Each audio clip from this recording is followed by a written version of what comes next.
사랑의 하나님, 우리 아버지 귀한 시간 구별해 주셔서 감사합니다. 이 시간에 우리 모두의 심령 속에 같은 영으로 임해 주십시오. 기록된 말씀을 통하여 하나님의 하나의 음성을 듣게 해 주시기를 간구드립니다. 시종을 아버지께만 의탁을 드립니다. 충만히 채우시고 사단이 일말이라도 틈타지 못하도록 지켜주시기를 또한 간구드립니다. 이 한 시간 아버지께만 의탁을 드리며 예수님 귀하신 성으로 기도드립니다.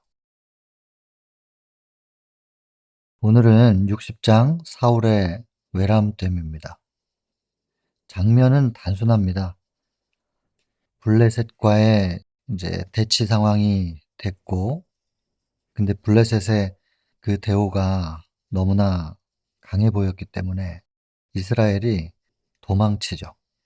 군사들이 탈영을 해요. 그래서 나중에는 사울의 군사 600명 밖에는 남지 않았다. 그렇게 기록되어 있는데 참으로 초라해진 거죠. 이제 블레셋 쪽은 병거만 3만, 마병만 6천, 굉장히 많은 숫자거든요. 고대의 인구를 볼 때. 그래서 심지어는 역사의 기록자들은 뭐라 하냐면 혹시 병거가 3천인 것을 오기한 거 아니냐. 동그라미 하나를 더 붙이지 않았을까? 병거가 3만씩이나?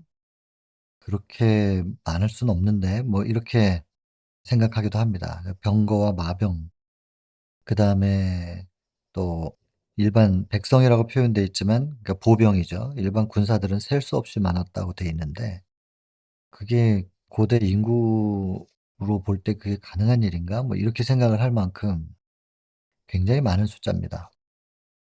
근데 사실 지난번 59 장에서 그 암몬 족속들에 의해서 그 야베스가 공격받았을 때 사울이 군사를 모집하잖아요. 그때 33만이 모였다고 되어 있죠. 우리가 확인했었는데 지난 시간에. 근데 그때는 33만 정도라고 숫자가 기록돼 있었고 지금은 이제 블레셋 백성들 혹은 일반 보병들 숫자를 바다 모래같이 많았다 이렇게 표현을 하고 병거와 마병 합쳐서 3만 6천인데 야베스 공격받았을 때 33만 이스라엘 군대가 그렇게 모였었는데 지금 600이 남은 거예요, 600. 다 도망가고. 이제 그런 대치 상황 속에서 이제 하나님께서 요나단을 선택하시죠. 그리고 요나단이 참 믿음의 선언을 해요. 하나님의 승리가 숫자에 있지 않다. 그리고 단 두 사람이 들어갑니다. 두 사람. 그게 글쎄 두 사람이서 그렇게 많은 블레셋 군사들을 향해서 간다. 이게 무슨 마음으로 그렇게 갔었을까 싶기는 합니다. 하여튼 성령께서 요나단에게 역사하지 않았으면은 그렇게 무모하게 들어가지는 않았겠죠. 근데 그런 상황 속에서 이제 놀라운 일이 벌어집니다. 실은 요나단과 그의 병기 든 자 두 사람이서 그런 승리를 이뤄낼 수는 없는 거잖아요. 하나님께서 그냥 싸우신 거죠. 이제 본문을 확인해 보면 나오겠지만 땅을 하나님께서 흔드시고 하나님께서 개입하셔서 그 블레셋 군사들이 공포스럽게 만드는 그런 분위기를 만드셨죠.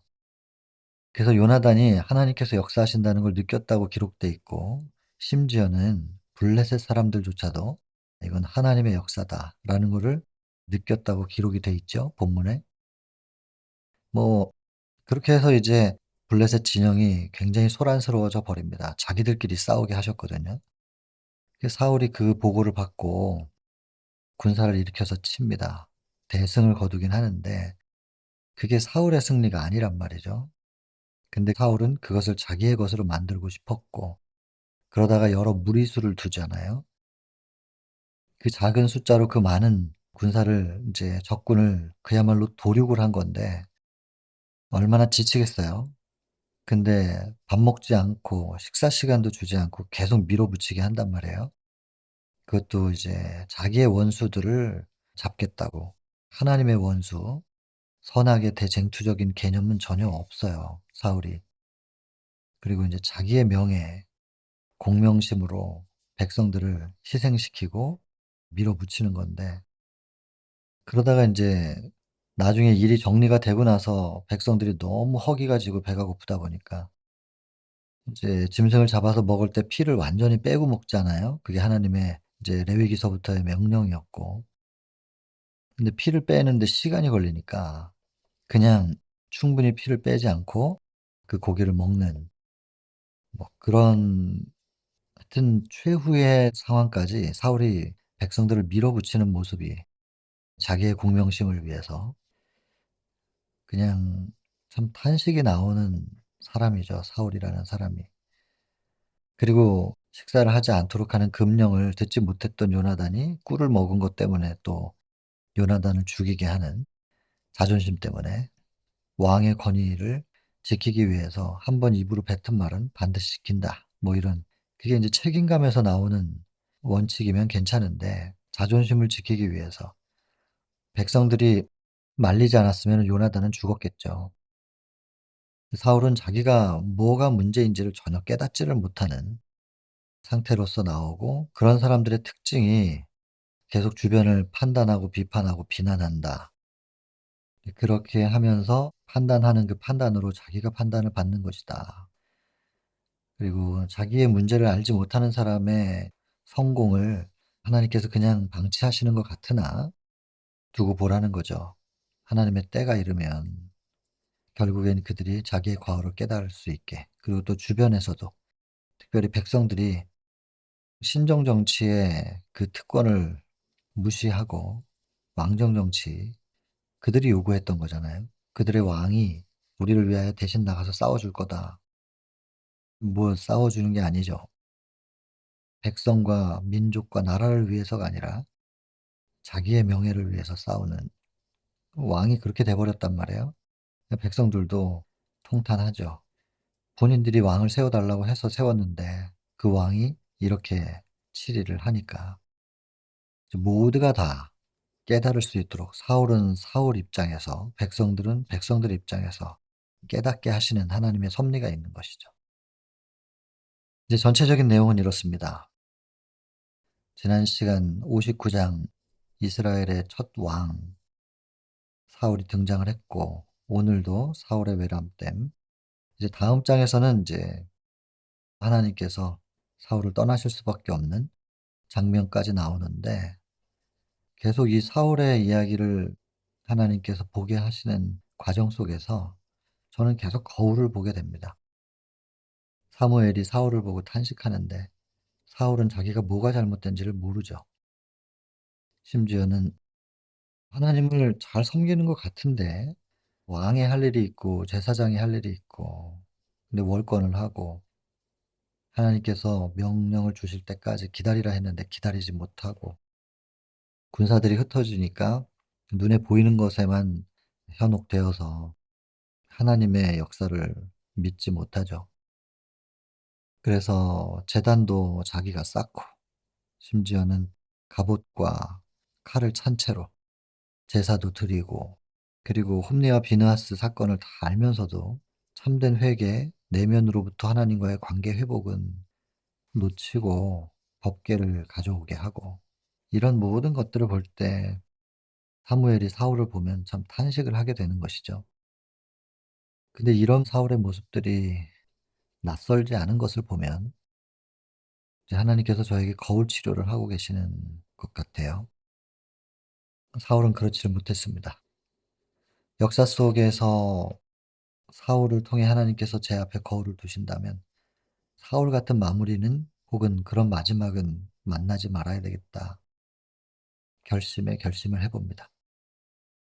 오늘 이 챕터가 여러분들께는 뭐 어떤 음성으로 하나님께서 다가가실지는 모르겠습니다. 그러나 이제 저에게는 그런 하나님의 거울 치료가 느껴져서 한편 송구하면서 또 한편 참 감사한 마음으로 이 말씀 앞에 있습니다. 자, 본문 내용을 한번 보겠습니다. 길갈의 집회, 뭐였냐면 야베스를 암몬 자손들이 공격했을 때 사울이 군사를 일으켜 가지고 대승을 거둡니다. 하나님께서 역사하셨죠. 그리고 나서 길갈에 모여서 다 모이라고 하죠, 사무엘이. 지난번 모였을 때는 유다 지파하고 에브라임 지파가 반대를 했었단 말이에요. 근데 이제는 뭐 이런 큰 승리를 거두게 된 사울을 아무도 반대를 못 하죠. 그래서 다시 이제 정식으로 왕으로 세우는 그런 집회였습니다, 길갈의 집회가.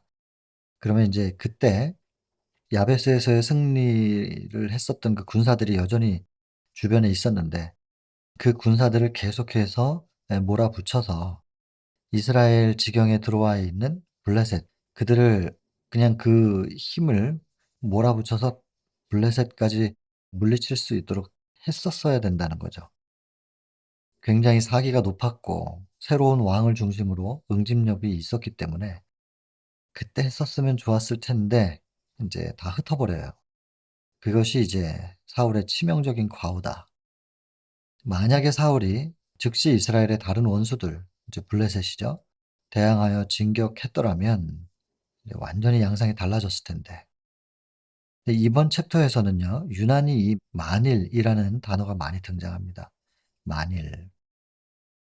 성령께서도 안타까워하시는 거예요. 만약에 이렇게 했으면 좋았을 텐데. 항상 반대로 가는 거죠, 지금 사울이. 근데 사울은 왜 이렇게 안 했을까? 전쟁하는 건 뭐 누가 좋아하겠어요? 근데 이제 야베스 전투는 충분히 자기를 인정받을 수 있는 전투였고 그 승리를 통해서 충분히 왕이 될 만한 인정을 받았어요. 그것으로 만족하는 겁니다, 사울이. 사울의 바람은 딱 거기까지. 자기가 인정받느냐 못 받느냐. 자기중심적이죠. 하나님의 원수, 국가와 민족을 위한 혹은 선악의 대쟁투, 이런 개념이 없어요. 그냥 자기중심이에요. 내가 인정받았으면 됐지 뭐 싸움을 더 해야 되나. 민족과 국가를 위해서 더 싸워야 된다든지 하나님께 영광을 돌리기 위해서 더 싸운다든지 더 나아가서는 선악의 대쟁투를 해내고 끝내 오늘날로 적용시킨다면 마지막 남은 자손으로서 온 우주의 대쟁투를 끝마칠 수 있는 증명대 위에 서겠다는 어떤 이런 사명이 혹은 비전이 없는 것이죠. 그래서 그냥 중단한 거예요. 그러니까 딱 거기까지였던 거예요. 그게 인제 암몬 자손 외에 다른 원수들 인제 블레셋에 대한 얘기인데요. 참 안타깝게도 블레셋이 이스라엘을 점령하고 나서 무기를 못 만들게 했다는 거예요. 근데 이 히브리 사람들이 이제 평화 조약이 체결된 이후에도 주권을 회복을 해야 되는데 회복을 못 해요. 주권 회복을 위해서 싸우고 부딪히는 것을 하지 않으려고 해요. 일단 평화 조약이 체결이 됐기 때문에 '더 이상 공격은 안 받겠지.' 이렇게 마음 먹고 아니란 마음으로 더 이상 부딪히지 않으려고 합니다. 여기 이 표현을 보면 안위를 사랑하는 마음과 오랜 압박으로 비굴해진 정신의 지배를 받아서 무기 준비를 게을리했다. 여러분, 예수님이 승천하시고 나서 초대교회가 형성이 됐을 때 사단이 집중적으로 그 초대교회를 말살시키기 위해서 공격을 했습니다. 강경책이었죠. 아무리 강경책을 펼쳐도 이 그리스도교가 끝나질 않아요. 한 사람이 순교하면 거기서 열이 나오는 거예요. 마치 스데반을 죽였더니 바울이 나와 가지고 온 세상에 복음을 전파하는 것처럼.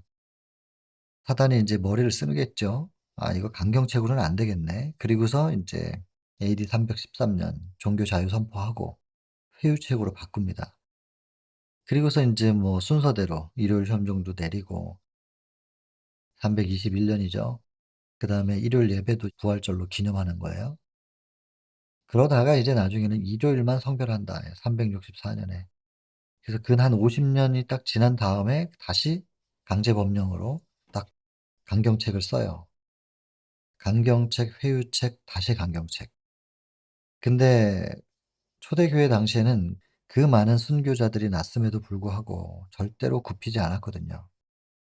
근데 한 50년 정도가 지난 후에 다시 이제 "일요일만 성별한다."라고 하면서 강경책을 썼을 때 한 50년 동안 편안하게 지냈던 그 시간들에 푹 젖어 있었겠죠?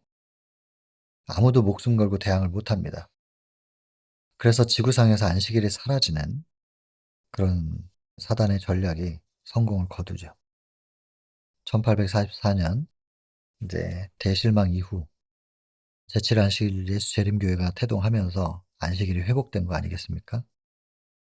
지금 강경책과 회유책과 다시 강경책이 사단은 쥐었다 폈다 하면서 사람들의 심리를 그냥 주물럭거리고 있는 거죠. 이런 속에서 우리가 평안하다고 해도 그 속에서 우리가 절대로 그 안일함에 젖어서는 안 될 것인데, 그래서 무기 준비를 게을리하면 안 되는 것이었는데 과거 이스라엘은 그랬습니다. 그리고 교회 역사 속에서도 이 일은 계속 반복이 됐었고, 그렇다면 이것을 오늘날 우리는 어떻게 적용해야 될 것인가? 무기 준비를 게을리하는, 편안하니까요. 굳이 말씀 연구 깊이 안 해도, 그리고 마지막 기별에 대해서 명확하게 개념을 갖고 있지 못해도 그냥 편안하게 계속해서 잘 살아가거든요.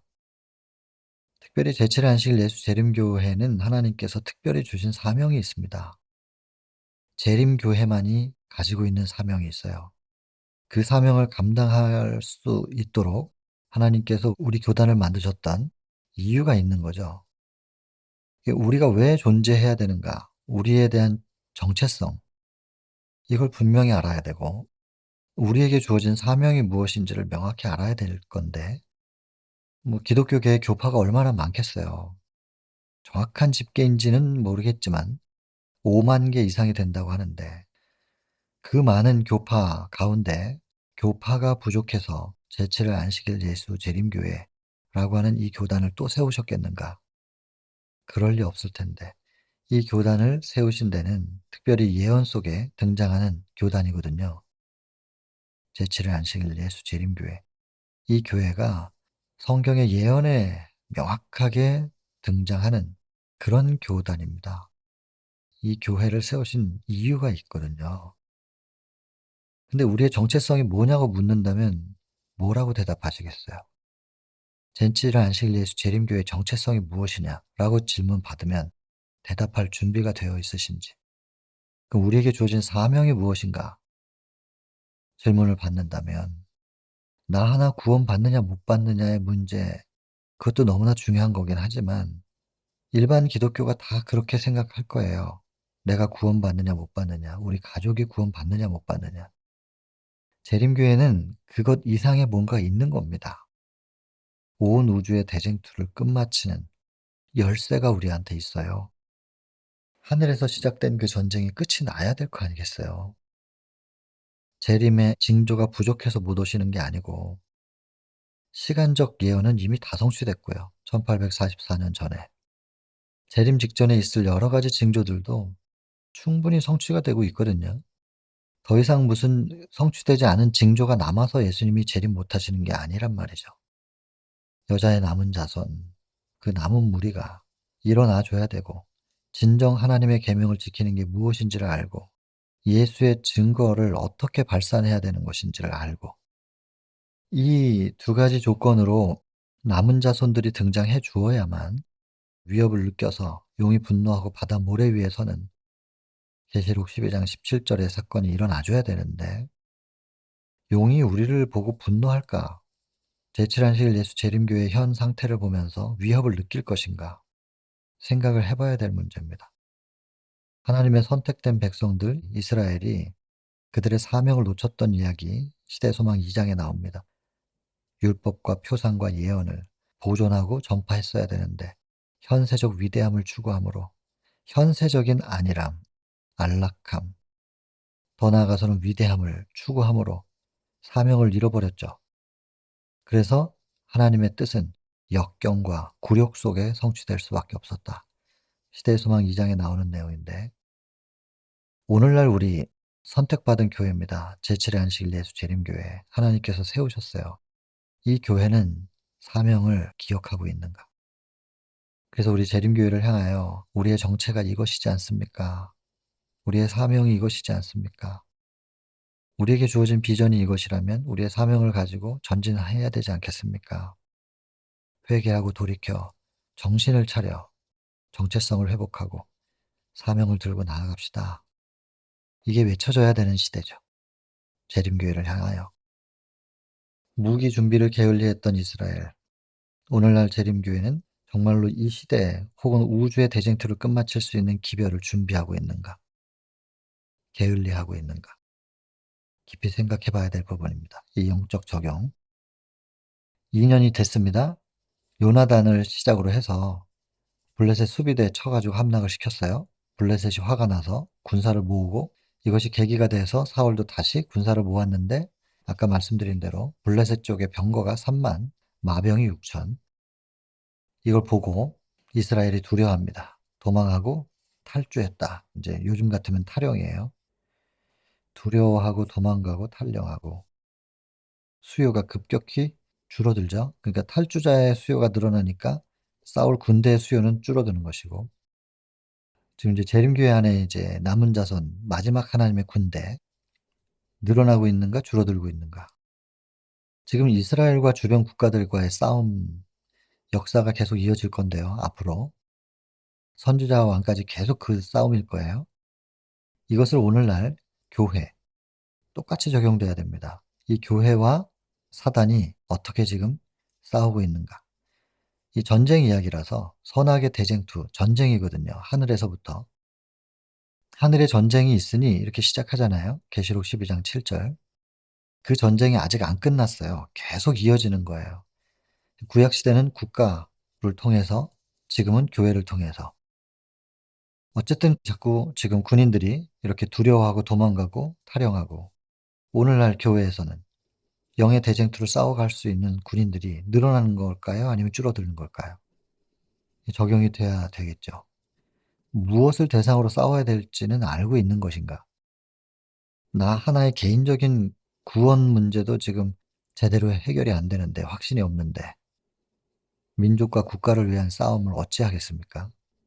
교회와 인류와 온 우주적 관점으로 인생관을 넘어 인류의 세계관, 우주관, 재림교회에게 하나님께서 그 눈을 뜨게 해주신 기별들이 있는데 우주관은 고사하고 세계관도 없고 인류애도 없고 나 하나 지금 구원받냐 못 받느냐 이거 가지고 그것도 제대로 안 되고 있다면은 탄식할 일이죠.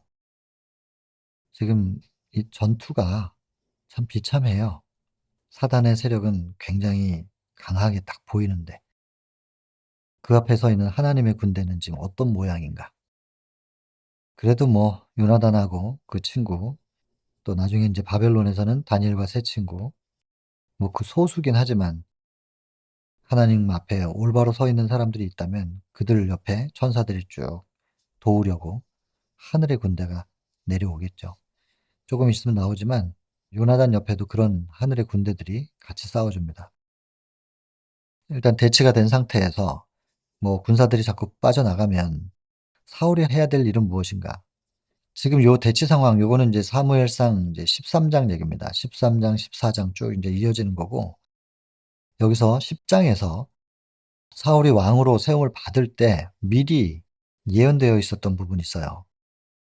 그중에 하나 이 부분 만약에 이런 상황이 벌어질 때 내가 갈 때까지 기다려라. 그 당부가 있었거든요. 그러면 이제 사울은 왕으로서 뭘 해야 되는가? 하나님의 말씀을 들고 올 선지자를 기다리면서 백성들을 독려하고 용기를 가질 수 있게 하고 더 하나님 앞에 회개하고 개인적으로 하나님과 어떤 관계를 맺고 하나님의 역사가 임하실 수 있는 통로를 열기 위하여 그 일을 준비시켜야 되는 게 사울의 역할이었는데 일단 백성들을 도망가지 않게 어쨌든 사기를 좀 올리기 위해서 자꾸 형식적인 걸 해요. 제사. 우리가 이렇게 제사 드렸으니까 하나님께서 우리와 함께 하실 거야. 그다음 법궤 가지고 와. 법궤가 우리 곁에 있으니까 이길 거야. 뭐 이런 식이죠. 핵심을 놓치고 있는 거예요, 사울이. 기다리면서 지도자가 해야 할 일이 있었는데 백성들 격려하고 요런 건데 그건 안 하고 개인적으로 너무 조바심이 나고 그리고 또 스스로가 낙담을 해요.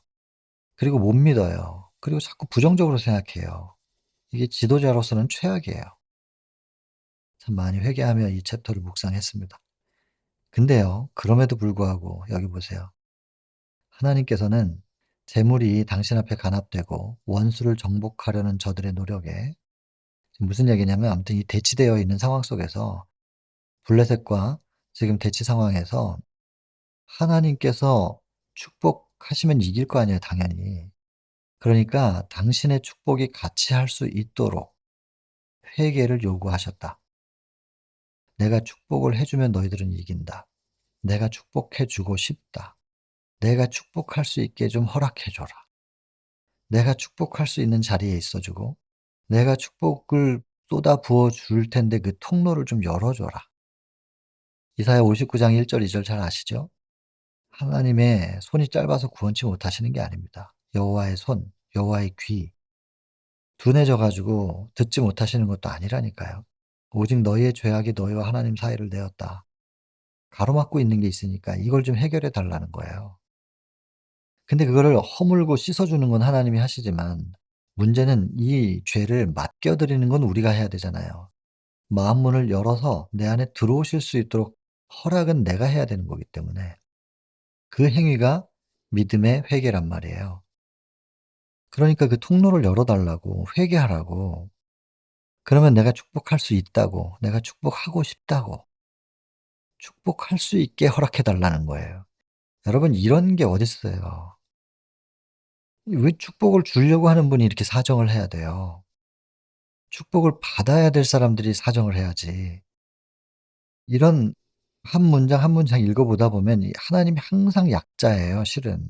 하나님이 굉장히 능력 있게 막 권위를 가지고 하신 것 같아도 원래 사랑하는 사람이 더 약하거든요. 더 많이 사랑하는 쪽이 더 많이 사정하게 되고 그러니까 맨날 부모가 자식한테 사정하죠. 자식은 부모를 사랑하지 않거든요. 그러니 부모가 늘 사정해야 특별히 엄마들이 자녀들한테 늘 사정하죠. 하나님이 왜 이렇게까지 하셔야 되는 거예요. 근데 우리는 왜 이렇게 배은망덕해요 도대체. 하나님이 우리한테 무슨 빚을 지신 것도 아닌데 나는 왜 그렇게 뻣뻣하고 하나님은 늘 그렇게 우리한테 사정하셔야 되고 정말 배은망덕하거든요. 사울도 참을성이 없고 백성들도 하나님을 못 봐요. 계속 사람만 봐요 사람만. 그럼 왕이 어떻게 해 주겠지. 참 어리석지 않습니까? 하나님하고 왕이랑 어떻게 비교를 할 수가 있어요 그 사람이랑. 근데 백성들도 왕을 쳐다보고 왕도 하나님을 쳐다볼 줄 모르고 자기가 뭘 해야 되는 것처럼 이런 상황이에요. 근데 하나님이 보호하셔서 버리지 않으시죠. 그래서 자꾸 어려움을 느낄 수밖에 없도록 허락하시는 거예요. 이유가 뭐냐? 내가 축복하고 싶으니 나를 바라봐 줘. 그거 깨닫게 하시려고. 나를 바라보면 그리고 통로를 열어주면 내가 축복을 쏟아 부어줄 수 있어. 인간을 의지하는 어리석음 깨닫고 하나님을 바라볼 수 있게 하려고 자꾸 어려움을 허락하신다는 겁니다. 그러니 우리가 이런 시련을 겪을 때 감사해야 되는 거죠. 여러 가지 시험을 만나거든 온전히 기쁘게 여기라. 야고보서 1 장에 있는 말씀처럼 2 절에. 왜냐하면 이 믿음의 시련이 인내를 만들어내는 줄 압니다. 축복이에요 오히려. 빌립보 4 장에도 사도 바울 옥중 서신이죠. 로마의 감옥에 갇혀 있으면서 시련을 당할 때 기쁘게 여기라고 항상 기뻐하라고 다시 말하노니 기뻐하라 강조하는 거죠. 그 모든 시련 속에 하나님의 사랑이 담겨 있다는 거죠. 하나님이 벌을 주신다라고 생각하지 말고 회개를 촉구하는 하나님의 사랑이 담겨 있다. 그러니 기쁘게 여기고 하나님께로 돌이키라. 시련을 당해본 우리 믿음의 선배님들이 그렇게 말씀을 늘 하시네요. 지금 이 이스라엘이 당면하고 있는 시련도 똑같습니다. 인간 쳐다보지 말고 의지하지 말고 나를 봐. 내가 도울 수 있어. 그 초청이라는 것입니다. 그리고 사울은 시험을 받습니다. 여기 이제 정리하면 이렇습니다. 하나님을 믿고 인내할 수 있는 사람인가? 또 이거 2번 중요한 겁니다. 하나님께서 믿을 만한 사람인가? 사울만 하나님을 믿어야 되는 게 아니라 하나님도 사울을 믿을 만한 사람인가? 여러분 예수님과 하나님과의 관계도 그렇습니다. 시대의 소망 4장 마지막 문단. 하나님께서는 당신의 아들이 실패와 영원한 손실의 위험을 무릅쓰고 이 땅에 오시는 걸 허락하셨다고. 승리가 정해져 있지 않고 실패할 수도 있었던 것입니다. 예수님도 하나님을 믿는 믿음으로 싸우셨지만 하나님도 예수님을 믿으신 거예요. 서로의 믿음이 필요한 거죠. 나중에 야곱의 혼란, 예수께서 지성소에서 나오시고 이 땅에 오시는 그 시간 동안 야곱의 환난을 거치는 사람들이 포기하지 않을 것을 믿고 오시는 거거든요, 예수님도. 그 사람들이 예수님 오시는 동안에 포기해 버리면은 증명이 안 돼요. 그럼 재림하셨다가 다시 돌아가야 돼요. 서로 믿음이 필요하죠, 서로. 또 우유부단한가? 책임감은 있는가? 하나님께 귀를 기울이고 있는 사람인가? 백성들, 군사들의 흔들리는 그 마음을 연약하니까 그들의 마음을 모아서 하나님을 바라볼 수 있도록 안내하고 있는가? 침례 요한처럼 어린 양을 보라. 이렇게 하고 있는가? 지도자로서 이런 부분들이 시험대라는 겁니다. 그럼 지도자로 직함을 가지고 있는 사람들은 이런 부분들을 굉장히 집중해서 주목해야 되겠죠? 그리고는 이제 자기가 잘못한 것을 전부 선지자 탓 돌리는 거 "왜 빨리 안 왔느냐."고. 근데 다 여기 보시면 하나님께서 일부러 지체하게 하셨다고. 깨닫게 하시려고. 그 이제 "당신이 늦게 오는 바람에 내가 이렇게 번제 제물도 예물도 드리고 제사를 드리게 됐다." 이런 것들 다 변명하고 있는 겁니다. 그래 놓고 인제 사울이 이 부분 보세요. 책망을 받기보다는 오히려 칭찬을 받아야 할 사람으로 생각했다는 거예요. 철이 없어도 이렇게 없을 수가 있어요? 참 해맑긴 하네요, 자기 혼자서. 뭘 잘못했는지를 몰라요. "아 당신이 늦게 오니까 내가 이렇게 미리 해 놨다고 칭찬해 주세요." 이렇게 어릴 수가 있을까요? 철이 없을 수 있을까요? 사무엘의 얼굴은 근심과 번민으로 차서 이 왕은 부득이하여 번제를 드렸는데요. 변명하니까 "왕이 망령 때에 행하였도다." 사무엘이 탄식하는 장면이죠. 또 만일 나옵니다. 만일 이스라엘이 완전히 여호와의 소유가 되었더라면, 만일 인간의 세속적 의지가 하나님의 뜻에 복종했더라면 하나님께서는 계속 이스라엘을 통치하실 수 있었을 텐데, 그리고 왕과 백성들이 다 하나님께 복종하는 한 하나님이 방패가 돼 주실 수 있었을 텐데, 막아 주실 수 있었을 텐데. 근데 하나님을 인정하지 않으면 하나님이 개입하실 수가 없거든요, 우리한테. 그게 하나님의 원칙이잖아요. 강제하지 못하는 하나님의 사랑이죠. 우리가 그분을 놓아 버리면 그분은 우리의 삶의 무대에 개입하실 수가 없단 말이에요, 대쟁투 가운데도. 그래서 만일 안타까운 만일이에요. 만일 또 나오죠. 사울이 그 시련의 때 하나님의 요구를 존중하였더라면, 만일 사울이 충실했더라면. 안타까운 거죠. 여기 굉장히 중요한 부분이 나옵니다. 우리는 하나님께서 주시는 시련이, 지금 당면하고 있는 이 시련이 하나님을 바라봐 달라는 초청의 음성이라는 걸 듣고 더 이상 인간을 의지하거나 자기의 힘을 의지하지 않고 하나님을 믿게 된다면 어떤 큰 이익과 연계가 되어 있는지 알지를 못한다는 거예요. 그러니까 그냥 시련을 시련으로만 생각하죠. 그 불평불만하고 하나님 원망하고. 근데 이 시련 속에 담긴 하나님의 섭리와 사랑을 좀 생각한다면, 그 이유가 우리 속에 이루어지면 굉장한 축복이 있을 텐데 그걸 깨닫지 못한다는 거죠. 늘 있는 원칙이지만 여기 지금 하나님의 말씀을 온전히 순종하는 길 외에는 안전한 게 없다. 하나님이 인도하시는 그 길을 따라가는 것 외에는 안전이 없다는 겁니다.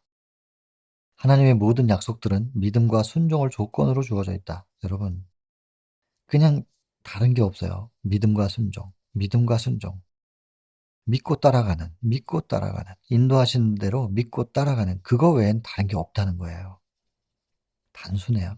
믿고 따라가는 것. 우리는 일시적 감정을 따르거나 사람들의 판단을 의지하지 말고 계시된 하나님의 뜻을 바라보고, 계시된 건 뭐예요? 말씀이죠. 성경 말씀인데 말씀을 바라보고 말씀을 통해서 하나님의 뜻을 바라보라는 겁니다. 우리 주위의 환경이 어떠하든지 상관하지 말고, 오죽하면 홍해를 향해서 걸어가겠어요? 빠져 죽겠다는 뜻인데, 환경은 뒤에는 애국 군사들 쫓아오지 앞에는 바다가 있지, 그냥 딱 죽게 생긴 상황이지만 홍해를 향해서 나아가니까 바다가 갈라지잖아요. 말도 안 되는 상황이지만 인간적으로 볼 때는 그것이 하나님의 영역인데, 그러니까 상상을 초월하는 하나님의 영역을 믿음으로 바라보고 그냥 나아가라는 얘기입니다. 하나님의 명확한 계명을 따라 행할 것이다. 나아가라. 명령대로. 그 결과는 하나님께서 책임지실 것이다. 아멘이죠. 아멘. 결과는 하나님이 책임지신다. 아멘. 용기를 많이 얻습니다, 이 말씀을 통해서.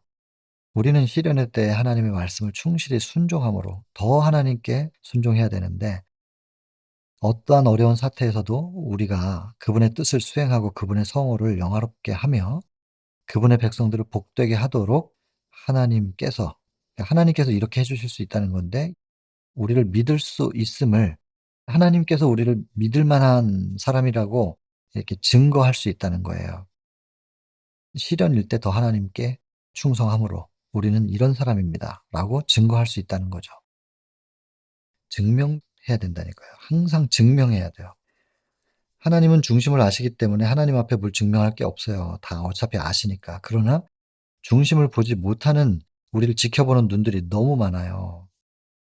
그들 앞에 증명이 돼야 돼요. 그래서 증명이 됐을 때 자리를 옮겨줘야 하나님의 공의가 입증이 되는데, 증명이 안 된 상태에서 막 옮기면 '아 왜 이래요 하나님.' 특별히 사단이 '내 백성인데 왜 하나님이 마음대로 해요?'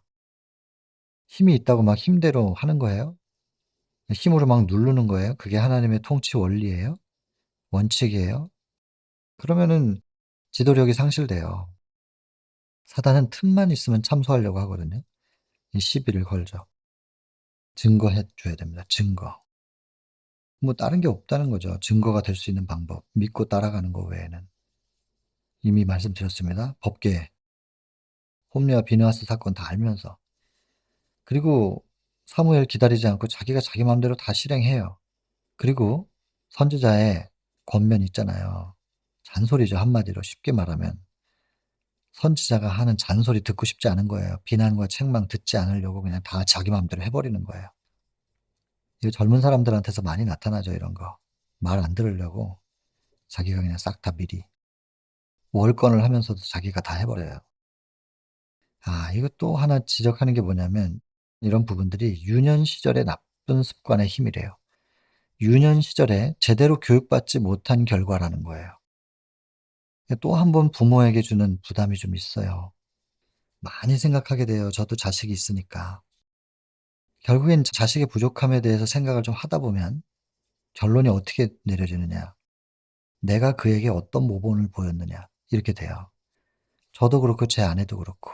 어떤 모습으로 제 아이에게 보여졌을까. 세상에 제일 무서운 눈이 자식의 눈 같아요. 그래서 집에서 긴장을 풀 수가 없는 거예요, 자식이 보고 있으니까. 가장 잃어버리고 싶지 않은 존재, 자식. 그 자녀가 보고 있는 그 눈길 앞에서 방심할 수가 없는, 부모의 모본, 또 부모의 교육, 뭐 교육이라는 게 인제 모본인데 삶으로 교육하는 거지 말로 교육하는 게 아니잖아요. 말로 아무리 잘해 봐야 삶이 그게 아닌데 뭐. 그 자녀들은 부모의 신앙을 우습게 볼 겁니다. 근데 이런 어린 시절에 미흡했던 교육 때문에 사울이 이렇게 부족한 사람이 됐다는 거예요. 이걸 꼭 집어넣고 지나가네요. 나중에 성인이 돼서 갑자기 그것을 고칠 수 없을 것이다. 그러니까 고쳐지는 데는 갑자기 되는 게 아니라 굉장히 많은 아픔도 겪어야 되고 풀무를 거치면서 이제 불순물을 빼내야 되기 때문에 그 풀무의 과정에서 힘들겠죠.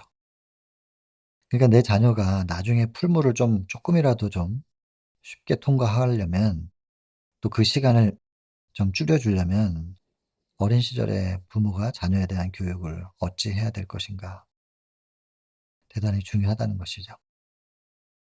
자, 사울은 인제 군대가 자기 600 명밖에 안 남아 가지고 이제 철수합니다.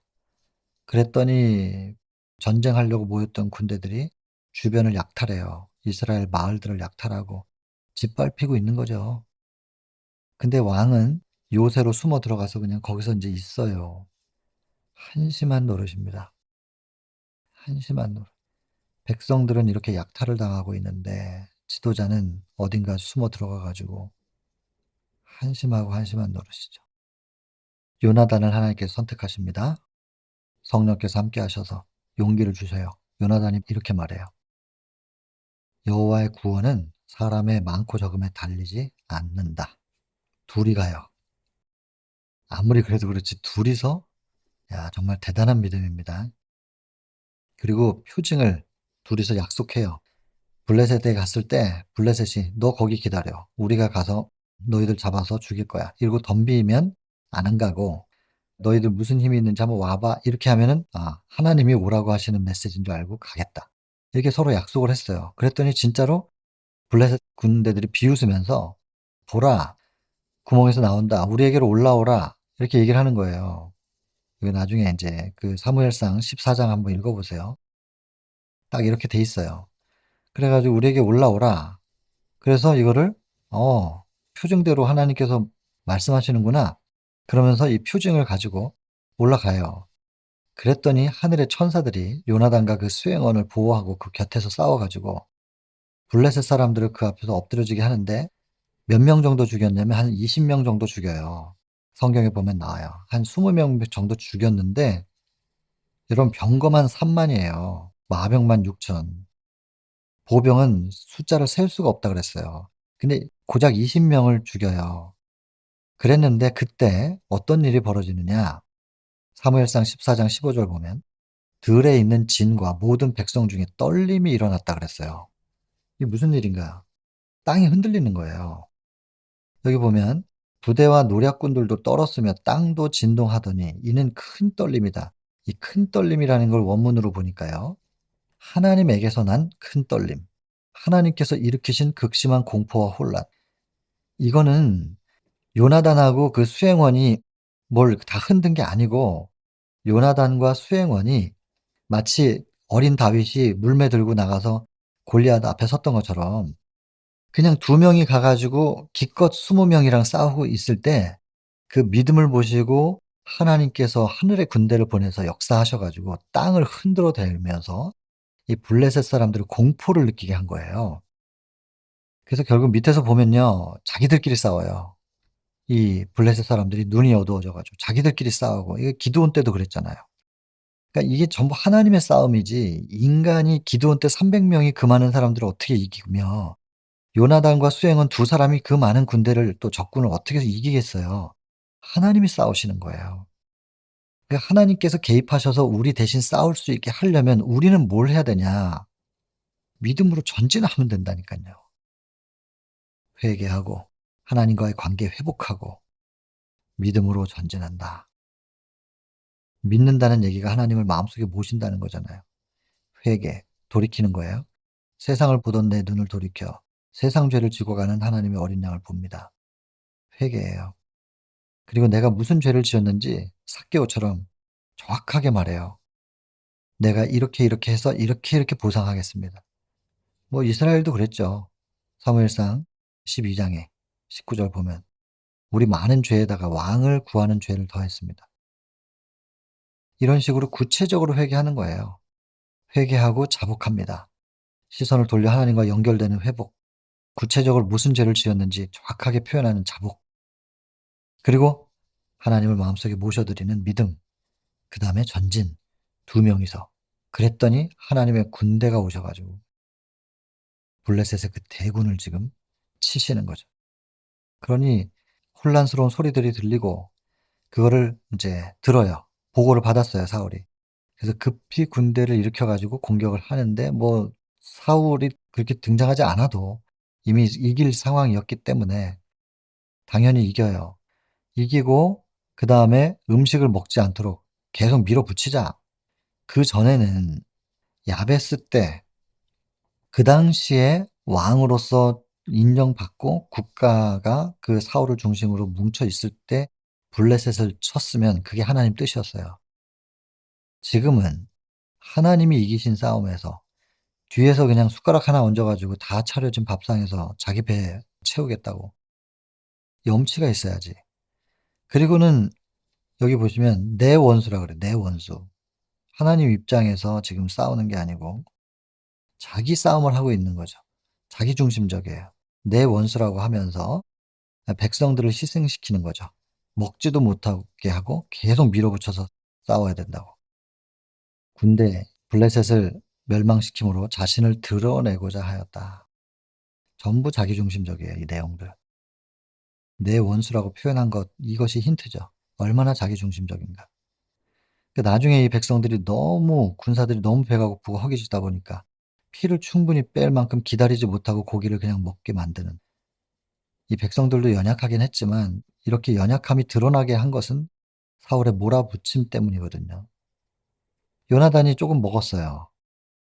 또 몰랐대요. 양의 명령을 듣질 못해서 몰라서 그런 거예요. 근데 이걸 알고 자존심 때문에 왕의 권위를 지키고자 존경받고자 아들을 죽이라 그래요. 사무엘의 책망 앞에서 자기는 말을 안 들어 놓고서 자기의 명령을 듣지 못해서 몰라서 저지른, 그것도 아들인데, 그리고 좀 전에 그 큰 승리를 거두게 한 건데 그 아들을 죽이라고 하는 이 사울. 백성들이 단호하게 거절합니다. 백성들이 그렇게 안 했으면 아마 요나단은 생명을 잃었을 거예요. 근데 요나단의 생명을 건진 건 백성들 때문이었죠. 사울이, 백성들이 자기 말 안 들어주니까요. 그냥 집으로 돌아가요. 불만스러운 마음으로. 여기 보세요. 확인해야 돼요. 요나단은 하나님께서 도우시는 표적들을 인정할 수밖에 없었어요. 당연하지. 두 명이서 싸우는데 갑자기 적군이 막 혼란스러워지는 걸 보니 하늘이 도와주고 있구나. 심지어 블레셋 사람들까지도 하나님께서 이스라엘의 구원을 위하여 역사하고 계심을 알았다. 이렇게 돼야 된다니까요. 이걸 경험해야 돼요. 나중에 적군이 시끄러워서 보니까 보고를 받아요, 사울이. 그래서 싸움이 일어나긴 일어났는데 자기는 공격 명령을 내린 적이 없잖아요. 그래서 이제 알지를 못했는데 조사해 보니까 요나단과 병기 든 자 외에는 아무도 떠난 자가 없다라는 걸 알게 돼요. 결국엔 두 사람이 나갔네. 두 사람이 싸워 갖고 지금 이렇게 된 거야? 이거를 깨달아서요. 뭐 다 알죠. 나머지 군사들도 조사했거든요. 다 조사했는데 아무도 떠난 사람 없는데 딱 두 사람이 떠나서 지금 싸운 거니까 이걸 알았어요. 사울이 군대를 인솔해서 공격하게 된 거예요. 그러니까 이 내용을 백성들이 다 아는 거예요. 그러니까 요나단을 죽일 수가 없는 거죠. 요나단 살려야 된다고. 요나단 때문에 우리가 지금 이긴 거라고.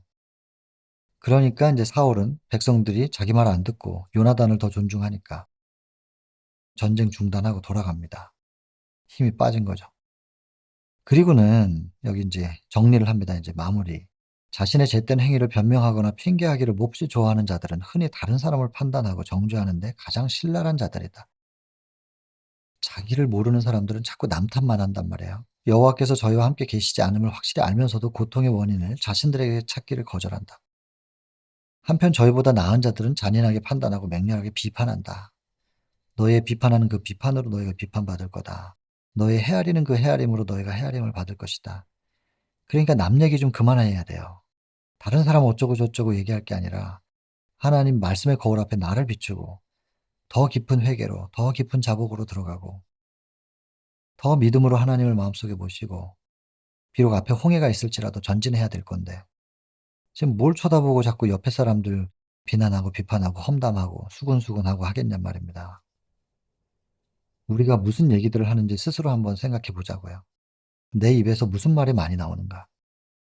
남 얘기 많이 나오는가? 회개가 더 많이 나오는가? 흔히 자기를 높이려고 애쓰는 자들이 그런 처지에 서게 된다는 것이고요. 그리하여 백성들은 하나님께서 그들에게 주신 정치를 거역한 과오. 이게 뭐예요? 신정 정치를 거역한 거예요.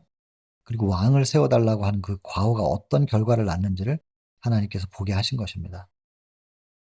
자, 마무리. 저희 자신들의 행위로 사울을 보좌에 앉힌 것을 생각하고 얼마나 비통함을 느꼈겠는가, 백성들이 보기에. 우리가 원했던 왕이 결국엔 저 모양이냐 하면서 얼마나 비통함을 느꼈겠냐 이 말이에요. 여호와께서는 사람들의 불순종을 오래 참으시고 모든 사람에게 저희 죄를 알고 회개할 기회를 허락하신다. 왕을 세워달라면 세워주는 겁니다. 한번 보라고. 너희들의 바람, 요청이 합당한 것인지 한번 보라고 허락하시는 거예요. 그리고 결국에는 이 상황을 만나게 하면서 백성들이 깨닫는 거죠. '아, 우리가 진짜 잘못한 거구나.' 그리고 회개할 수 있도록 기회, 이게 하나님의 기회라니까요. 그리고 하나님 은혜인 거죠. 그다음에 당신의 뜻을 무시하고 그의 경고를 멸시하는 자들을 번영하도록 놔두시는 때가 있다는 거예요. 그런 것처럼 보이는 거예요. 그러나 하나님께서 정하신 시간이 되면 분명히 그들의 어리석음을 나타내실 것이다. 악인의 번성함을 부러워하지 말라는 겁니다. 하나님께서 반드시 정리하실 때가 있다. 자, 이번 챕터를 이렇게 정리를 해 보겠습니다. 이 챕터를 통해서 사울의 모습, 백성들의 모습을 통해 우리 앞에 하나님께서 어떤 거울을 두시는지 면밀히 살피고 깊은 회개와 자복, 그리고 믿음의 관계 회복, 그리고 홍해를 향하여 전진, 사단의 세력과 맞서 싸울 수 있는 군대로서 우리가 깃발을 들고 일어나는 그런 계기가 됐으면 좋겠습니다. 60장 사울의 외람됨, 이렇게 마치겠습니다.